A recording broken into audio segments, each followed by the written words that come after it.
क्या हाल समाचार, सब बढ़िया है ना।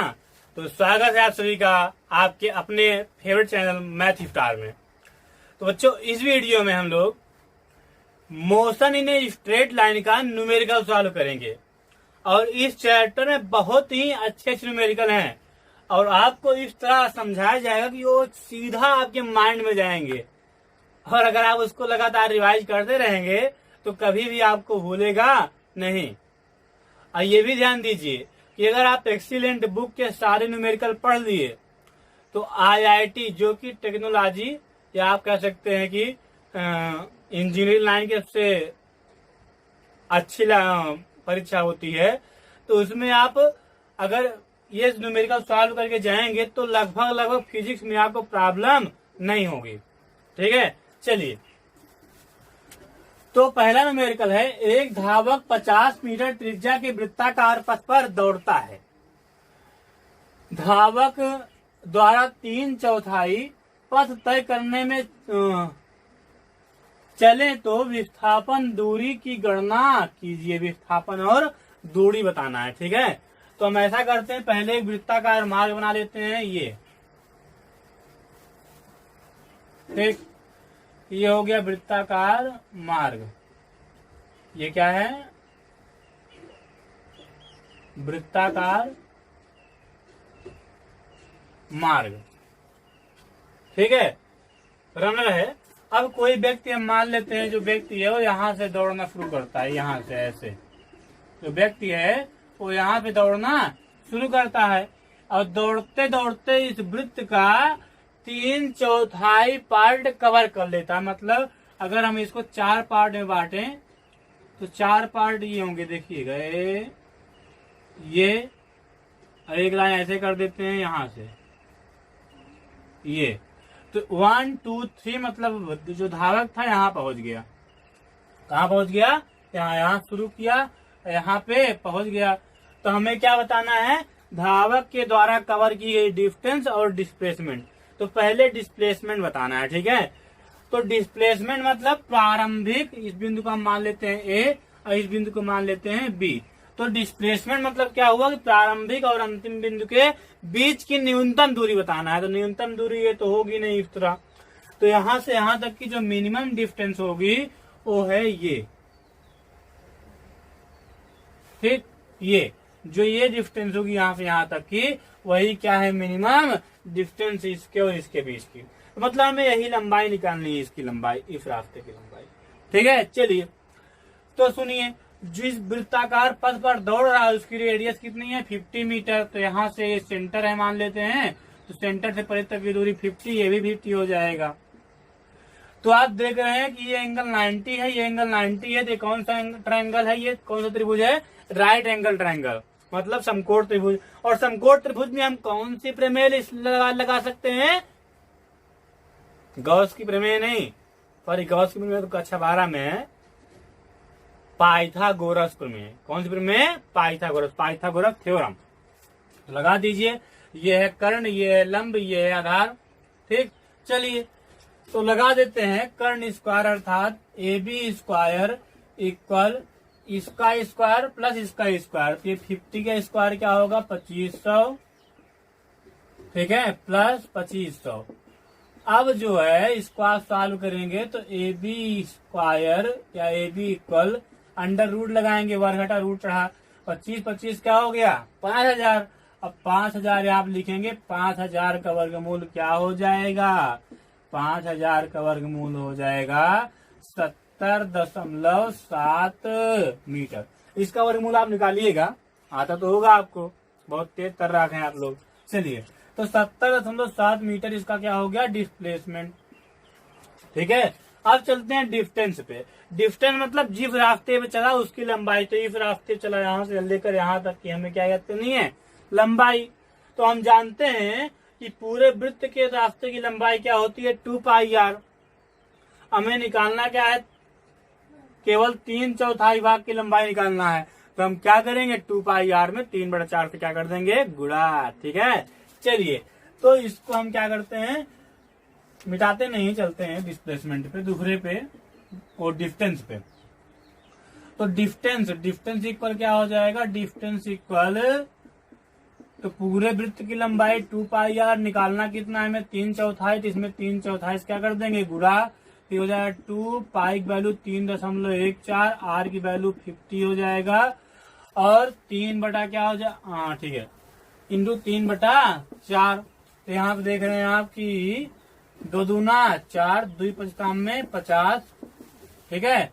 अब इसको अगर आप गुणा करेंगे, पहले इसको फिर इससे ऐसा जैसे भी गुणा करिए, आंसर कितना आ जाएगा 235.7 मीटर। ये हो गया क्या, आपकी डिस्टेंस। अब हम चलते हैं नेक्स्ट न्यूमेरिकल पे, जो कि है एक कण को 20 मीटर पर सेकेंड के प्रारंभिक वेग से ऊपर की ओर फेंका जाता है, ठीक है।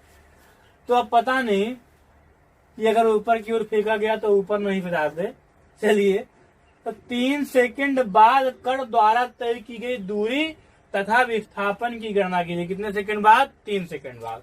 तो ऐसा करते हैं, हम इसको मिटा देते हैं और सॉल्व करते हैं अगला न्यूमेरिकल, ठीक है। जो सॉल्व किए इसको आप लोग छाप लीजिएगा, और हम चलते हैं नेक्स्ट न्यूमेरिकल पर। चलिए,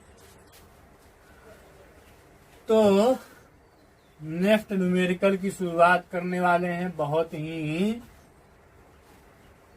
बिंदास तरीके से, ठीक है। चलिए सुनिएगा ध्यान से। तो कण को ऊपर फेंका गया, और कितने वेग से, 20 मीटर पर सेकेंड के प्रारंभिक वेग से। तो इनिशियल वेलोसिटी क्या हो गई इसकी, 20 मीटर पर सेकेंड। तो अगर आप देखें, तो अगर आप किसी वस्तु को जब ऊपर फेंकेंगे तो एक ऐसी स्थिति आती है जब वह वस्तु रुक जाती है, मैक्सिमम पॉइंट बोलते हैं उसको, मैक्सिमम हाइट। और उसके बाद वह वस्तु क्या करती है, फिर नीचे चलना शुरू करती है, और फिर उसी स्पीड से नीचे गिर जाती है। तो ऐसा करते हैं कि हम पहले ज्ञात करते हैं कि वस्तु को अपने मैक्सिमम पॉइंट में पहुंचने तक कितना टाइम लगा। तो हम मान लेते हैं ये अर्थ, यहाँ से कोई व्यक्ति जो है, यहाँ पे एक मुंडा है, ये गेंद को या किसी कण को ऊपर की ओर फेंका, और जो पार्टिकल है हम मान लेते हैं यहाँ फेंका ऐसे, ये यहाँ से, ठीक। मान लो धरती से ही फेंका यहाँ से ऐसे, तो ऐसे कट जाएगा ये। यहाँ पे मान लेते हैं यहाँ पे जो वस्तु है उसकी मैक्सिमम हाइट यही, मतलब वस्तु जो है अधिकतम ऊंचाई कहाँ तक जाती है, यहाँ तक जाने के बाद तो रुक जाती है, और फिर वस्तु जो है कण जो है और नीचे आना शुरू करता है, फिर यहाँ पे गिर जाता है, ठीक है, ध्यान रखिएगा। तो जब फेंका यहाँ से तो उस समय उसकी वेलोसिटी कितनी थी, 20 मीटर पर सेकेंड। और यहाँ पे जब रुक जाएगा कण तो यहाँ पे जो वेलोसिटी होगी उसे बोलेंगे हम क्या, अंतिम वेग। और अंतिम वेग क्या हो जाएगा, 0, क्योंकि यहाँ पे रुक गया, मतलब प्रारंभिक वेग 20 और अंतिम वेग 0। और जब वस्तु को नीचे से ऊपर की ओर फेंका जाता है तो उस समय त्वरण का मान होता है -g। ध्यान रखिएगा, क्योंकि जो g होता है गुरुत्वीय त्वरण, मतलब पृथ्वी का त्वरण जो होता है उसका डायरेक्शन नीचे की ओर होता है, और वस्तु आप फेंक रहे हो ऊपर की ओर, तो अपोजिट काम कर रहे हो, तो त्वरण क्या हो जाएगा, निगेटिव। और जब वस्तु ऊपर से नीचे आएगी तो a का मान क्या हो जाएगा, पॉजिटिव, मतलब g क्या हो जाएगा, प्लस में। ध्यान रखिएगा। अब चलते हैं हम लोग आगे। तो a का मान हो गया -g, v का मान 0, u का मान 20 मीटर पर सेकेंड। अब देखते हैं यहाँ से यहाँ तक पहुंचने में वस्तु को कितना टाइम लगा। तो इसके लिए फार्मूला क्या लगाएंगे हम लोग, v = u + at, v = u + at। तो v का मान 0, u का मान 20, और a का मान कितना है, -g है, तो यहाँ पे माइनस, और a मतलब यहाँ पे g का मान दिया 10 मीटर पर सेकेंड स्क्वायर, तो यहाँ पे लिखेंगे आप -10 मीटर पर सेकेंड स्क्वायर इंटू t, तो आपको निकालना ही है, तो t हो जाएगा -2 सेकेंड। मतलब जो वस्तु है 2 सेकेंड में यहाँ से यहाँ पहुंच जाएगी अपने मैक्सिमम पॉइंट पे। कब पहुंचेगी, 2 सेकेंड बाद। और हमें विस्थापन और दूरी किसमें ज्ञात करनी है, 3 सेकेंड में, ठीक है। चलिए, अब जो वस्तु है फिर यहाँ से चलना शुरू करेगी। अब दूसरे कंडीशन चल रहे हैं, तो दूसरे कंडीशन के लिए जो यहाँ का वेग है वो बन जाएगा प्रारंभिक वेग, और जो 1 सेकेंड बाद का वेग, क्योंकि 3 सेकेंड में 1 सेकेंड बचाएंगे, 2 सेकेंड तो हो गया है। तो जो 1 सेकेंड के बाद का वेग होगा, मान लेते हैं 1 सेकेंड में यहाँ पहुंची होगी वस्तु, तो 1 सेकंड के बाद का वेग यहाँ पे होगा और यहाँ का वेग क्या मानेंगे हम लोग, अंतिम वेग। ठीक, तो यहाँ पे वेग जो है हम मान लेते हैं v, और यहाँ पे जो अंतिम वेग था पहले कंडीशन के लिए वही क्या बन जाएगा दूसरे कंडीशन के लिए, प्रारंभिक वेग। ध्यान रखिएगा यहाँ पे u2 लिख दे रहे हैं, मतलब दूसरे कंडीशन के लिए। ठीक, चलिएगा, तो हमें निकालना क्या है, विस्थापन और दूरी भी निकालना है। तो पहले हम दूरी निकाल रहे हैं, ध्यान रखिएगा। अब सुनिए थोड़ा सा, यहाँ पे अब यहाँ से यहाँ तक जाने में तो हम टाइम निकाल लिए 2 सेकंड। अब ये भी निकाल लेते हैं यहाँ से यहाँ तक जाने में उसने कर्ण ने कितना डिस्टेंस कवर किया। तो उसके लिए फार्मूला क्या लगाएंगे, yes equal U T plus half A T square. तो यस इक्वल u की वैल्यू 20, t का मान कितना है 2 सेकंड, क्योंकि यहाँ से यहाँ जाने में 2 सेकंड लगा हुआ है, प्लस हाफ a का मान क्या है -g, यहाँ हो जाएगा -10, और t स्क्वायर मतलब क्या हो जाएगा 4, 2 के स्क्वायर 4, 2 दूना 4 हो जाएगा, यहाँ हो जाएगा 20 दूना 40, -10 दूना 20, ये हो जाएगा 20 मीटर। तो यहाँ से यहाँ तक वस्तु ने कितना डिस्टेंस कवर किया, 20 मीटर। तो ये डिस्टेंस कितनी हो गई, 20 मीटर। ठीक, अब बचा 1 सेकेंड, तो 1 सेकेंड जो है उसकी भी हम डिस्टेंस निकाल लेते हैं। ठीक है, तो 1 सेकेंड के लिए जो दूसरा कंडीशन है उसमें प्रारंभिक वेग क्या है, 0। तो फिर लगाएंगे फार्मूला, दूसरे कंडीशन चल रहे हैं, ध्यान रखिएगा। तो क्या लिखेंगे, s equal U T plus half A T square, और की बार प्रारंभिक वेग क्या है 0, तो 0 इंटू टी भी 0 हो जाएगा, 1 सेकेंड लिख ही देते हैं, प्लस हाफ, और जब वस्तु नीचे आएगी तो अब g का मान प्लस में हो जाएगा, तो यहाँ हो जाएगा 10, और टी स्क्वायर एक का स्क्वायर एक ही होगा, ये हो जाएगा 5 मीटर। तो वस्तु 20 मीटर गई और एक 5 मीटर नीचे आई, तो कुल कितना डिस्टेंस कवर की, 25 मीटर। तो लिखेंगे total distance covered by body, total distance covered by body, covered by body equal क्या हो जाएगा 25 मीटर। 20 गई 5 फिर आई 1 सेकंड में। ठीक है, अब क्या निकालना है, डिस्प्लेसमेंट। तो डिस्प्लेसमेंट देख कैसे निकालना है आपको, डिस्प्लेसमेंट मतलब क्या, प्रारंभिक और अंतिम बिंदु के बीच की न्यूनतम दूरी। तो प्रारंभिक बिंदु ये था, अब अंतिम बिंदु क्या है 3 सेकंड बाद वाला, यहाँ पे। अब तू कहाँ पे है, यहाँ पे। तो यहाँ से यहाँ तक की न्यूनतम दूरी निकालना है। तो आप जानते हैं यहाँ से यहाँ तक हम दूरी निकाले हैं तो कितना आया 5 मीटर, और यहाँ से यहाँ तक टोटल डिस्टेंस कितना है 20 मीटर। तो 20 में 5 घटा दें, कितना हो जाएगा 15। तो डिस्प्लेसमेंट कितना हो गया 15 मीटर। तो डिस्प्लेसमेंट इक्वल क्या हो गया 15 मीटर।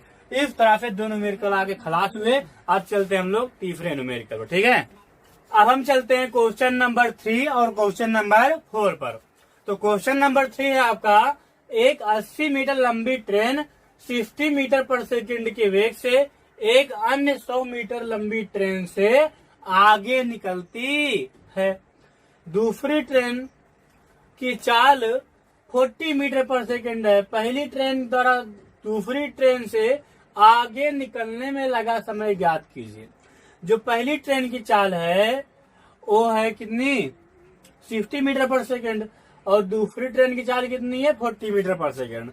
तो ऑटोमेटिक सी बात है कि जिसकी चाल ज्यादा होगी वह दूसरी वाली से आगे निकल जाएगा। ठीक है, चला अब देखिए, तो हमें अभी बताना है कि जो दूसरी ट्रेन है वह पहली ट्रेन से कितनी समय में आगे निकलती है। ठीक, कितने समय में आगे निकलती है। तो पहले हम फिगर समझ लेते हैं। हम मान लेते हैं कि यहाँ पे ये जो है ये टेढ़ी मेढ़ी रेल पटरी नहीं है, यहाँ पे एक सीधी रेल पटरी है, ये बनेगी टेढ़ी ही, ध्यान रखिएगा। तो यहाँ पे एक रेल पटरी है, एक ही से काम चला लेते हैं। और सुनिएगा ध्यान से, एक ट्रेन है, एक ट्रेन है ये, एक ट्रेन ये है। ठीक, एक ट्रेन ये है और इसको हम मान लेते हैं ये पहली ट्रेन है। कौन सी ट्रेन है, पहली ट्रेन। ठीक है, और इसकी स्पीड क्या है, इसकी स्पीड है, स्पीड ध्यान रखिएगा, वेग दिया है, वेलोसिटी यहाँ दिया है इसका 60 मीटर पर सेकेंड पहले वाले का, और दूसरी भी इसी की जस्ट आगे है, ध्यान रखिए जस्ट आगे इसी के दूसरी ट्रेन भी है। ये थोड़ा लंबी है, इसमें कई पहिया लगा देते हैं। चलिए, तो इसकी लंबाई जो है दूसरी ट्रेन की, उसकी लंबाई कितनी है 100 मीटर, इसको मान लेते हैं दूसरी ट्रेन लिखते हैं इसको, और इसकी लंबाई कितनी है 100 मीटर, और इसकी लंबाई कितनी है 80 मीटर। ध्यान रखिएगा इसकी लंबाई कितनी है 80 मीटर। ये किस चाल चल रही, किस वेग चल रहा है, ये वाला 60 मीटर पर सेकेंड, और ये वाला किस वेग चल रहा है 40 मीटर पर सेकेंड। ठीक, तो इसकी जो वेलोसिटी और ज्यादा है, इसका मतलब ये ट्रेन इससे आगे निकल जाएगी, धक्का दे के नहीं, दूसरी रेल पटरी होगी उसमें आगे निकलेगी, ध्यान रखिएगा। तो अब सुनिए, जब ये ट्रेन इससे आगे निकलेगी तो इसको कितना डिस्टेंस कवर करना पड़ेगा। पहले तो जो इसकी लंबाई है 80 मीटर, उसको कवर करना पड़ेगा अपनी खुद की लंबाई, और उसके बाद इसकी लंबाई कितनी है 100 मीटर, तो इसको भी कवर करना पड़ेगा। तो कुल मिलाकर के इस ट्रेन को कितनी दूरी कवर करनी पड़ेगी 180 मीटर। तो यहाँ पे लिखेंगे टोटल डिस्टेंस क्या हो गया, total distance covered by first train, covered by first train कितना हो जाएगा, हो जाएगा 180 मीटर। अब यहाँ पे हम वेग जो लेंगे वो लेंगे आपेक्षिक वेग। ध्यान रखिएगा, अगर दो वाहन सेम डायरेक्शन में चल रहे हैं अपोजिट डायरेक्शन में, तो वहां पे रिलेटिव वेलोसिटी ली जाती है, आपेक्षिक वेग। अब आपेक्षिक वेग का फार्मूला हम बताए थे, relative velocity is equal v2 minus v1 या v1 प्लस v2। प्लस कब होगा बीच में, जब दोनों का डायरेक्शन अपोजिट होगा, जब सेम डायरेक्शन होगा तो माइनस, मतलब बड़े वेग में छोटा वाला घट जाएगा। तो यहाँ क्या लिखेंगे, रिलेटिव वेलोसिटी इक्वल क्या हो जाएगा, बड़े वेग में छोटा वेग घट जाएगा। चलिए, तो 60 माइनस 40 इज इक्वल क्या हो गया 20, क्या हो गया 20। ठीक, 2020 सन भी चल रहा है, तो यहाँ पे बड़ा भाई ध्यान रखिएगा, v1 माइनस v2 इक्वल क्या होगा, vector v1 minus vector v2, और यहाँ पे परिमाण ले रहे हैं इसलिए वेक्टर हटा देते हैं। ठीक है, तो 60 में 40 कितना हो गया 20 मीटर पर सेकेंड। अब निकालना क्या समय, तो जो ट्रेन है इसमें जो है त्वरण तो है नहीं, और त्वरण ना हो तो हम फार्मूला लगा सकते हैं, दूरी बराबर 4 गुणे समय, क्योंकि यहाँ त्वरण का जिक्र किया नहीं है एक्सलेशन का। तो यहाँ लिखेंगे डिस्टेंस इज इक्वल होगा v इंटू टी। वैसे यहाँ पे वेग दिया है, तो यहाँ पे फार्मूला होगा displacement is equal velocity into time. ध्यान रखिएगा, डिस्टेंस नहीं, क्योंकि वेग है यहाँ पे। ठीक है, तो डिस्प्लेसमेंट कितना हुआ 180, ध्यान रखिएगा, टोटल डिस्टेंस कितना हुआ, यहाँ पे डिस्प्लेसमेंट लिख दीजिएगा, डिस्प्लेसमेंट। ठीक है, वो लिखिएगा। तो डिस्प्लेसमेंट कितना है इसका 180, वेलोसिटी कितनी है, रिलेटिव वेलोसिटी 20, टाइम निकालना ही है, टी इक्वल क्या हो जाएगा 180 बटा 20, तो 0 0 टूटिंग 2 9 18 अर्थात 9 सेकंड। तो यह ट्रेन जो है इस ट्रेन को कितने समय में पीछे करेगी 9 सेकंड में। ठीक है, चलिए अब चलते हैं हम लोग नेक्स्ट न्यूमेरिकल पे। पहले इसको मिटा देते हैं, फिर इसी में इसको सॉल्व कर देते हैं। ठीक है, खचाक से पहले हम इसको इरेज कर दे रहे हैं। चलिए आप लोग भी पेज और पलट लीजिए, थोड़ा ही थोड़ा देख लीजिए, और चलते हैं हम लोग न्यूमेरिकल नंबर 4 पे। इस पर न्यूमेरिकल नंबर 4 पे, ये भी बहुत छोटा ही न्यूमेरिकल है, ध्यान रखिएगा। कुछ लोग सोच रहे होंगे कि क्या सर IIT में इतना इजी न्यूमेरिकल आएगा, भी आगे तो देखो होता है क्या। चलिए, तो पद्मा अपने घर से अपने स्कूल 50 किलोमीटर की दूरी एक समान चाल से 50 किलोमीटर प्रति घंटे की चाल से जाती है। ठीक, छुट्टी होने पर वह भीड़ भाड़ होने के कारण 30 किलोमीटर प्रति घंटे की औसत चाल से घर पहुंचती है। यात्रा के समय कुल औसत चाल की गणना कीजिए। औसत चाल बताना है। जब रास्ते में अलग अलग चाल कवर की गई हो, अलग अलग चाल चला गया हो, तो वहां पे क्या ज्ञात करेंगे? औसत चाल। ठीक है, एवरेज वेलोसिटी, एवरेज स्पीड। चलिए सुनिएगा। वैसे भी सामान्य सी बात है, अगर रोड खाली रहेगी तो आप तेज जाओगे, हाँ, बाइक से या स्कूटी से। और रोड अगर भीड़ भाड़ है तो धीरे जाना पड़ेगा, नहीं तो धड़ाक करके पता लगा अस्पताल पहुंच गए ना। तो उसी तरह पद्मा जब रोड खाली था तब कितनी स्पीड से गई? 50 किलोमीटर घंटे की स्पीड से। अब आते वक्त भीड़ भाड़ था, स्कूल की छुट्टी हो गई थी तो काफी बच्चे थे, इसलिए आते वक्त उसकी चाल है 30 किलोमीटर घंटे। और घर से स्कूल की दूरी क्या थी? 50 किलोमीटर। ठीक है, तो हम ऐसा करते हैं कि जाने का टाइम और आने का टाइम निकाल लेते हैं, क्योंकि एवरेज स्पीड अगर आपको ज्ञात करनी है तो उसका फार्मूला होता है average speed is equal total distance upon total time. तो इसलिए टोटल डिस्टेंस मालूम है 50 जाएगी, 50 आएगी, लेकिन टोटल टाइम नहीं मालूम, ना तो आने का ना तो जाने का।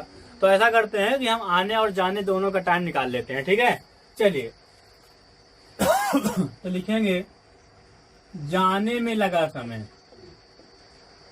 जाने में लगा समय, जाने में जो समय लगा उसको हम मान लेते हैं T1 इज इक्वल क्या होता है? समय बटा दूरी बटा चाल। दूरी कितना कवर की थी? 50।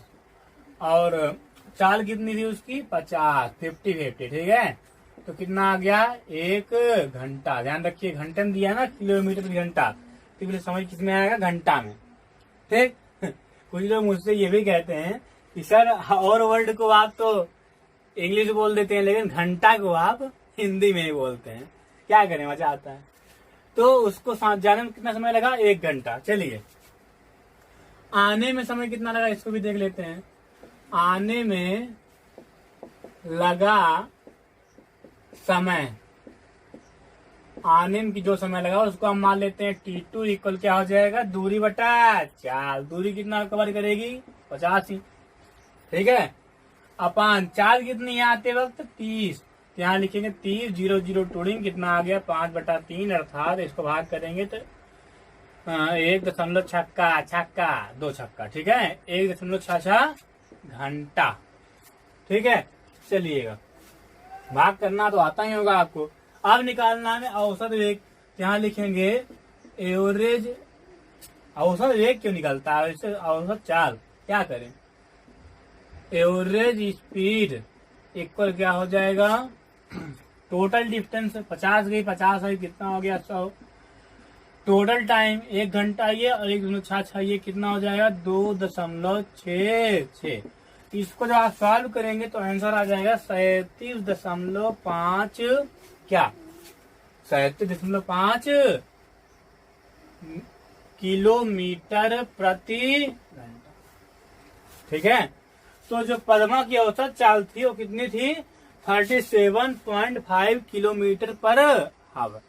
अब चलते हैं न्यूमेरिकल नंबर 5 पे।